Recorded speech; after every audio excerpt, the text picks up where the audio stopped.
Hello friends, welcome back to the new tutorial of the Fabric and the React. In the last video, we have learned how to integrate Fabric with the React.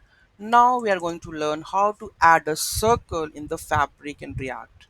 So those who haven't subscribed my channel yet, please do subscribe my channel, and if you like the video, please do like, share and comment on my video. Let's get started. So this is source canvas.js file. So this is the code for adding a circle. Okay, so let's copy and paste this and update our canvas.js file. Okay, word wrap this and it will help you to add a circle, right? First one, this rectangle, and then have a circle. Okay, let's have a look. So rectangle with circle. Okay, here you can see you can move anywhere and you can also drag it. Okay, so how to create that shapes, let's have a look. Okay, so first of all, we are going to use the React use effect and the useref, import the necessary modules from the React, then import the fabric.js library with the help of this. Now create a reference to hold the canvas dome element with the help of the useref. Okay.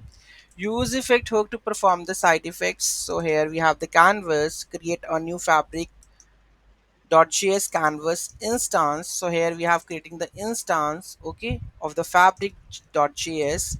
Now add a rectangle. So here we are creating a rectangle object, okay, new fabric.rectangle rect, then left, top, fill, width and the height. So canvas.add the rectangle to the canvas. Okay, now here we have a circle. So again initialization with the fabric.circle with create a circle object with left, top, radius and the fill.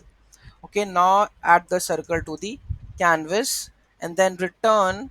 Okay, so here clean up the function to be run when the component unmounts depose of the fabric.js canvas instance to prevent the memory leaks. Okay, empty dependency array ensures that the user effect runs only once after initial render. And here we have the return the canvas element with ref and the dimensions. Okay, so that's it. And the last one, that is export the canvas component as the default, and now we are calling this into our main app.js file. Done. So this is how you are able to do that, draw the rectangle and draw the circle also. Okay, any doubt, any query in that, do let me know in the comment section. Thank you so much for watching this video and don't forget to like, share and comment on my video. Have a nice day.